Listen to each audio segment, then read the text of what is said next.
I would like to publicly thank Lewis Hamilton from the bottom of my heart for doing this before pre-season testing, because I have 8 hours a day to fill in Bahrain when sometimes there isn't even a car on track. So this is a gift for a commentator who has to do F1 testing.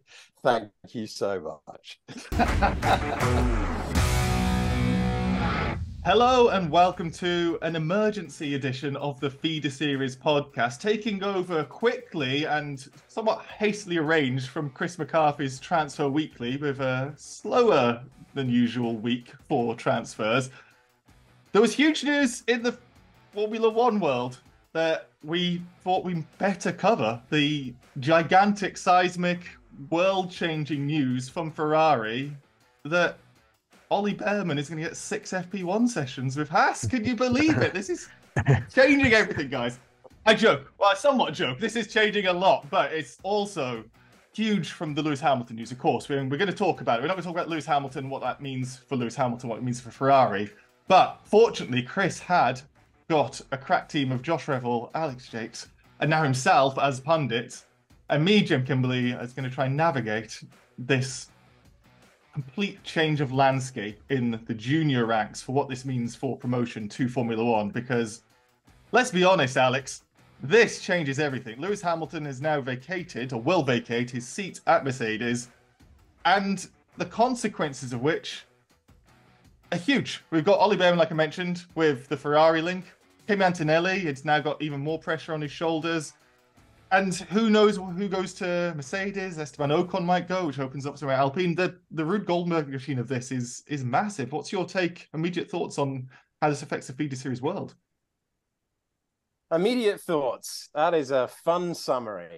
Well, this was originally meant to be a transfer weekly, and what a transfer. We've never seen anything like that before. I mean, for Formula One to scoop all of European football on transfer deadline day, I mean, unbelievable. And as you say, the repercussions are absolutely wild, really, because you can make a case for that. You can make so many cases for that second Mercedes seat, and you can argue for tried and tested. But as you say, no matter who is placed in that seat, sudden options are opening up. I thought it was great. Let's cover off from the top. I think it's great that yesterday all you heard about and all you saw were pictures of 2005 and 2006, Fred Vasseur with slightly more hair, Lewis Hamilton, weirdly, with slightly less.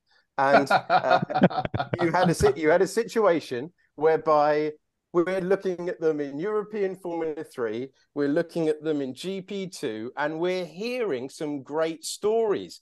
The great tale of Turkey, when Lewis insisted in taking all the rear downforce off, made a claim, but was with a team that would listen to him.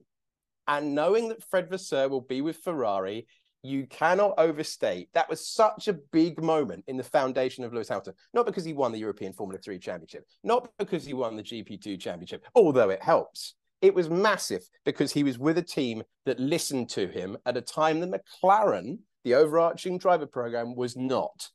And I honestly think you can make a case that if Fred Vasseur, who was the third choice to replace as team principal, and he was no one's first choice, there's no way in my mind that Lewis Hamilton's with Ferrari without Fred there. So it is so strange how things work out. As for who's getting that Mercedes seat, as for the seats that is going to open in Formula One, usually you get into a point where there is an obvious path that's going to happen. At the time of recording, you can make the case for 10 different paths happening, from drivers that would excite everyone watching to drivers where you'd be like, really? You've gone tried and tested? Either way, it's going to completely scramble the grid. It leaves us with a Formula 2 championship, and I promise this answer is concluding. It leaves us with a Formula 2 championship with the best chance of promotion for multiple drivers since 2018. I am so excited. There is actually something on the line this year. Chris, you are commentating on Formula 3 at the moment, so you've seen a lot of the drivers making their way up to Formula 2, where Alex is commentating over the last year. And now these drivers have a chance, potentially, of doing what Leclerc, doing what Russell, doing what these drivers have done, doing what Piastri did, to go and make it to F1 on the first go with a rookie campaign in Formula 2. Your thoughts on what this changes in the Formula One world and the Formula Two world for this upcoming season?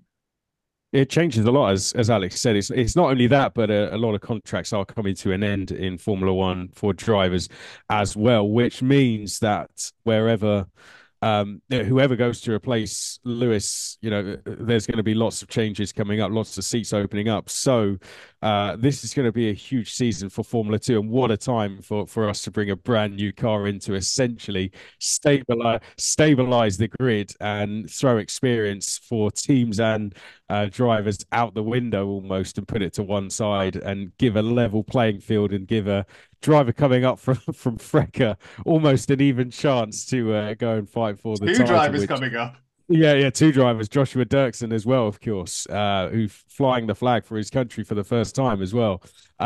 Yeah, it's going to be such an exciting season. And yeah, of course, Lewis Hamilton going to Ferrari. There's a Ferrari junior, a teammate to a Mercedes junior as well, who's going to be eyeing up that seat for no doubt when Lewis Hamilton steps aside as well. He's looking at a possible step up. He's got 6 FP1 sessions, as we were talking about before recording this, with Haas next this season as well. And then yeah, we've got loads of other seats going up. It's going to be such a competitive season. I think that news yesterday, as we record this on the Friday, has just, I'm sure, got drivers in the gym even earlier this morning, and got them on the sim even earlier this morning, and got them hugely motivated for the season if they weren't already. Josh, you are obviously famous for making terrifically accurate predictions before the season start, which you then come and revisit at the end on your YouTube channel. This isn't Formula One where you make those predictions, but it's Formula Two we're talking about a little bit. And there are multiple drivers now who aren't going to be following what we saw last year with no driver progression from Formula Two to Formula One. Is it right to say that potentially 3, 4, 5 drivers could make it into Formula One next year with this change, just because Lewis Hamilton has decided to switch teams, do you think? Yeah, well, I mean, who knows? I mean, not a lot of people did expect Lewis to do what he did, but with that, you look at that second Mercedes seat, and one of the big contenders right now is the prodigal son, Kimi Antonelli. Could that work? Will Mercedes have the stones to actually, bring him up right away? And I did have some people say, oh, he's not even done F2 yet. He hasn't done a pit stop yet. It's like he will this year. It's not an immediate thing. He'll get that experience. And they obviously do have a lot of faith in the guy. So there is a chance that they may say, you know what, screw Williams, you're coming straight up, which will be trial by fire. But if they got confidence in the kid, then they got to do it. Otherwise, if you do offload to Williams, for example, for at least 2 years, what does that say to the driver that they sign? It'll be like, well, I know that this kid's coming in anyway, so why would I want to sign with you guys? So, yeah, it'll be interesting to see, for sure what will happen. But it's also potentially exciting. And ironically, if we can still regard Merck as a top-tier team heading into 2025, then it'll be the first time, I guess, since either K-Mag in 2014 or Lewis in 2007 that a rookie's managed to debut in a top-tier team. But yeah, I guess we'll have to see. Alex, I'm going to come to you just on that point with the Antonelli, because Antonelli is the most hyped driver I can remember since Verstappen coming from the junior ranks, and the pressure on that kid's shoulders is sizable. But the Williams point you mentioned there, Josh, they have 2 drivers themselves who are also rookies this year, and as Chris excellently pointed out, it's a new car. This is essentially a reset for everybody. Is Kimi potentially able to jump the queue in front of Zach O'Sullivan and Franco Colapinto? Or do you think Williams are, especially under James Vowles' leadership, no, this is our team now, and we're going to step away from that Mercedes junior team as they were before? What happens on the Williams front? I think it's a good question, because Williams have put a lot of faith in Logan Sargent, but Mr. Antonelli, whose name I'm going to say so many times this year. It is, he leads every single conversation. So they have had loyalty to their driver program, but when you're looking at a potential Leclerc going to want him associated with their team, I would say, having looked at Mercedes, Antonelli would have to completely dominate the championship to have a chance of starting the 2025 season in that Mercedes team. He just does not strike me as a team principal who would take that sort of risk. And no matter how talented a driver is, it is easier to do a Leclerc in a Sauber, a Russell in a Williams, a little bit of giant killing without the pressure of consistently having to perform for what is on paper the second best team in Formula One. I just don't see Wolff putting someone, no matter how good they are, in that situation. However, you need something big, whether it be a world champion, a race winner, or a hotshot talent to replace the presence of Lewis Hamilton. You've got fine men and women at that team who need, there's nothing against George Russell at all. The guy's a mega talent. He's a Grand Prix winner in a season that Lewis Hamilton couldn't win a Grand Prix. But you need something to lift the team. So that's either going to have to be a massive name of huge caliber or a mega talent, but I still don't see Antonelli starting 2025. No matter how he does, he would have to have a Van Dorn-like season of domination to find his way to that team. I think Williams are going to respect their juniors. I think they've done brilliantly with the junior, with Logan Sargent, been very loyal to him, given him the equipment to have a second season, and backed him when others would not have done.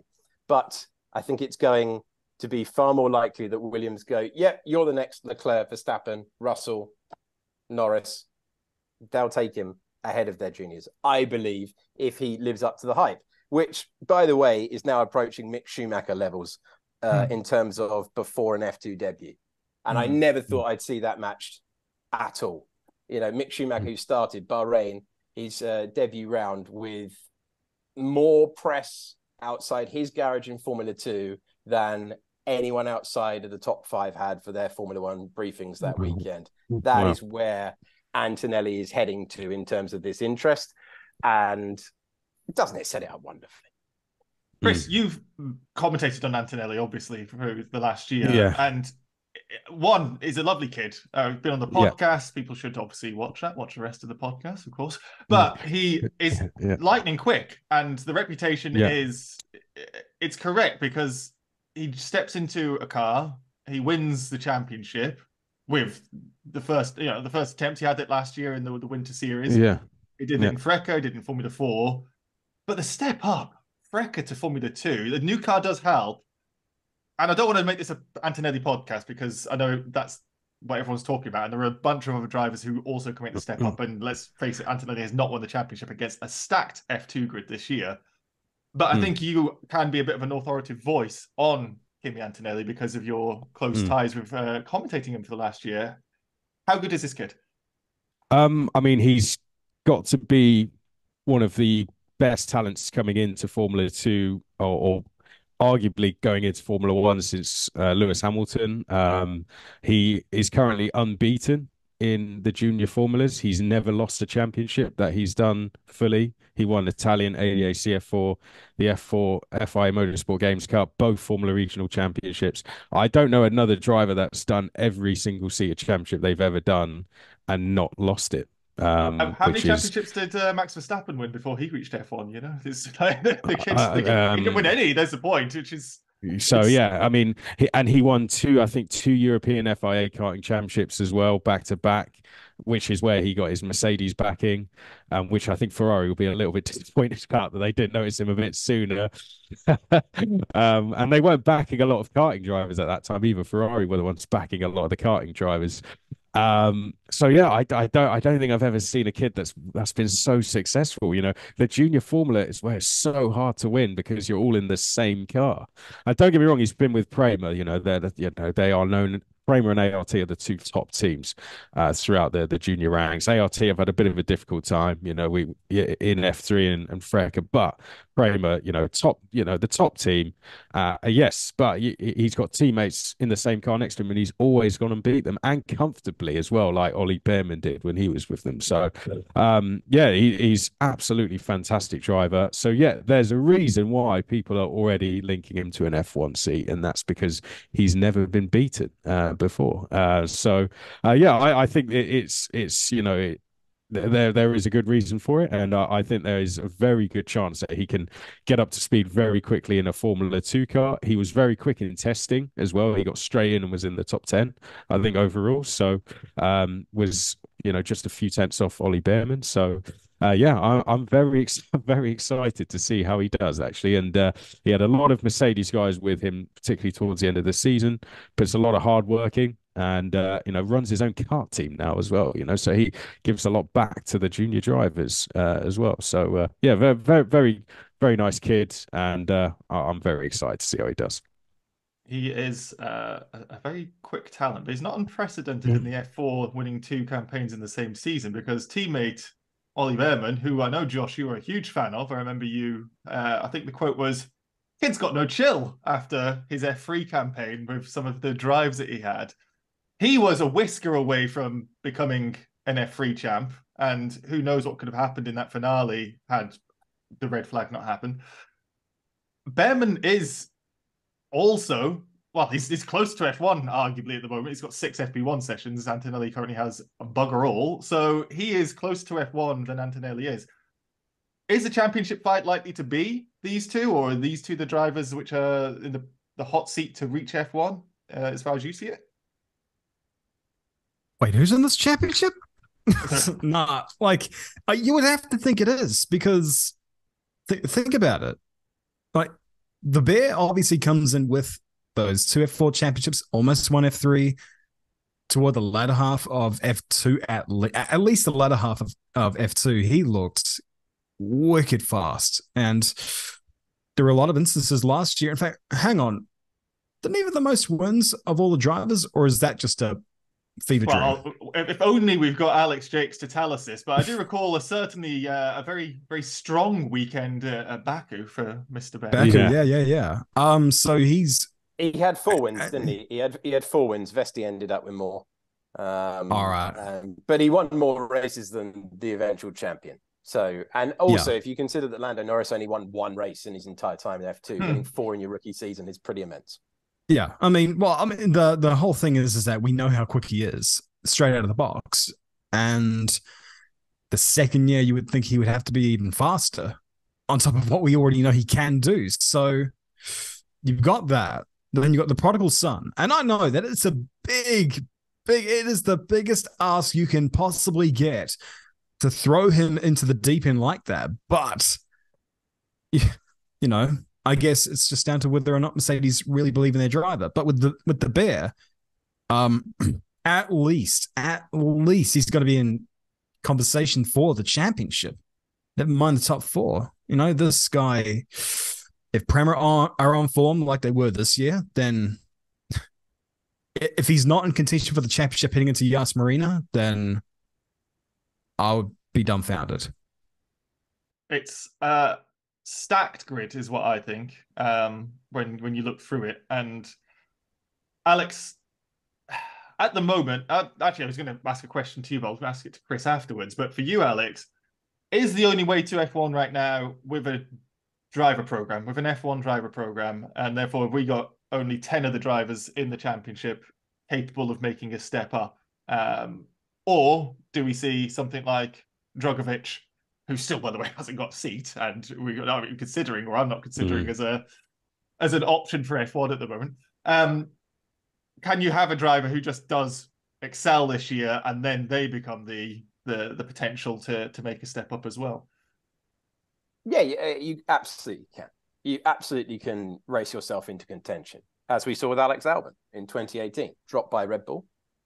Phenomenal performance. I don't think anyone placed him. Some of the drivers did themselves, but I thought that going into that year, a lot of people assumed that it was going to be Norris versus Russell. and a few other Nick de Vries obviously in there as well. And obviously, given that it didn't work out for him in Formula One, he gets bashed about. But he was very, very quick, won the title afterwards, was fourth that year, had some big opportunities, wins that got away. Alex Albon raced himself into the conversation. Alexander Albon changed Helmut Marko's mind. Alexander Albon, 12 races later, was a Red Bull driver.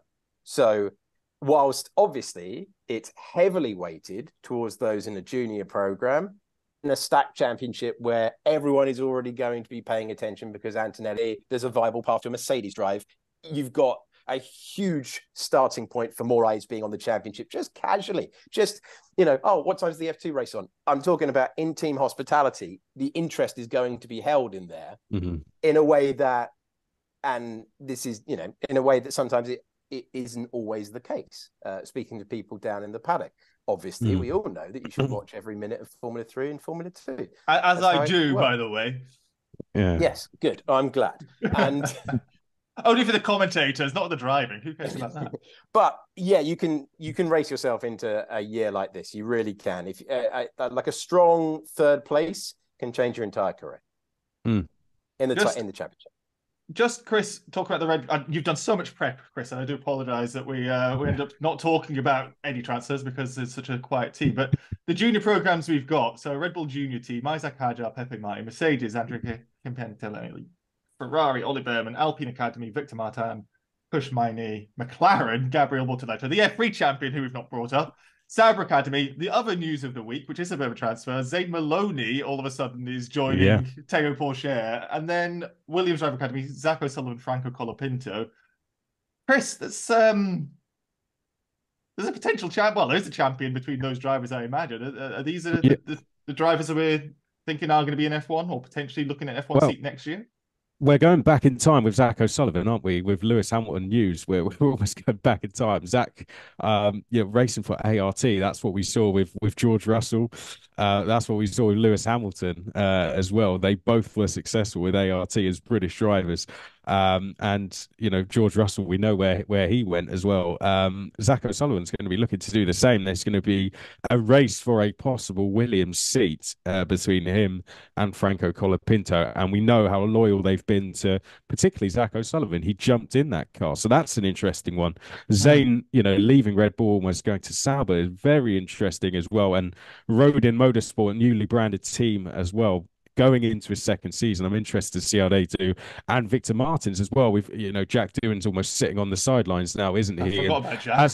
As we saw with the likes of Nick de Vries, you can, as Alex mentioned, you can get left on the sidelines, and Victor can go and get himself a title. You can almost leapfrog a driver if you're in at the right time, as we saw in 2018, and put yourself straight into a seat. So, if a seat opens up at Alpine and Victor Martins is successful, that could become his seat over Jack Doohan. Who knows? So that's why this season is is so important. And then we've got the likes of Isaac Hadjar, Pepe Marti, who a lot of people are talking about as well.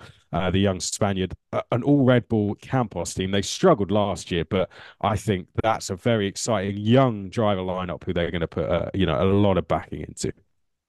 Josh, I think we're probably going to have this as a final word, a final thought on this, but are the drivers we're talking about right now, as I sort of alluded to, are they leapfrogging? Are we going to be forgetting that we've got two F2 champions who have not made it to F1? Because I had forgotten, in a way, with all the excitement of all this, that Felipe Drugovich isn't in F1. And now we've got Teo Pourchaire, who isn't in F1. And we're talking about all these other 10 drivers who, are they jumping the queue? It was like 2010, 2011 with Fabio Lima and Davide Valsecchi, isn't it? Like, it's just that unfortunate vacuum where there's just there's no space on the F1 grid. And that's what makes FOM's decision to block Andretti so freaking amazing. And we should all applaud them for their sound. I won't go into the tirade because saving that for another video. But it's just like, again, it's just this complete lack of seats that it's all a timing thing, Drago and Teo probably could have been up there if it was the right time, right place. Same with Lima, same with Valsecchi, because Lima was was he in discussions with Virgin or Mauricio at one point? Valsecchi was in the Renault program, but again, it was just about just no space. Well, Valsecchi was the reserve driver, and they didn't give him. They never used him, drive, did they? So because remember when they brought back Mr. Kovalainen, who I used to love as a driver, but like if you're the reserve driver, you should probably be used if there's a space. I thought that was very harsh on Davide before I even knew. Oh yeah, 100%. But that's sort of where we're at the moment. So it's annoying, but I think that's what we're on. That's where we're in right now. I can see Antonelli and Behrman getting up to F1 next year. It's a definite possibility. I think Behrman is actually almost, by the looks of things, a lock for Haas. But I don't want to curse this guy because he's a talented guy. But yeah, I think it's just unfortunate time for Drugo and for Teo. But I could be wrong. But because it's my opinion, it almost certainly is. At least you're honest, mate. At least you're honest. Listen, guys, we could talk about this forever because it is what happens if Bottas goes to replace Albon, who goes to replace this, and Alonso goes here, and all. We're going to be in for a cracking season. I'm sure this story is going to really, really grow and grow over, well, the next few days and certainly the next few months. And as the podcast returns in 2024, we'll have all three of you on at various points through the season, I certainly hope. And the Feeder Series world is looking just as exciting as F1. I think you'd all agree. Is there any more comments to have from any of you, or are you all just raring to get the season started? I would like to publicly thank Lewis Hamilton from the bottom of my heart for doing this before preseason testing, because I have 8 hours a day to fill in Bahrain when sometimes there isn't even a car on track. So this is a gift for a commentator who has to do F1 testing. Thank you so much. I'm sure Lewis Hamilton is watching. So thank you, Lewis, for watching. Thank you, everybody else, for watching and listening. We are going to be back with the podcast with Transfer Weekly still coming. Look out for that next week. As usual, Chris will be back in hosting duties. But if you'd like to follow anybody on this podcast to hear more from them, check the description below if you're watching YouTube or the podcast show notes. Until next time, which will be somewhat later this month to get prepared for F2, F3, and Freck is coming back and the rest of them, we'll be back on the air as soon as possible. But until next time, we've been the Feeder Series podcast. Goodbye.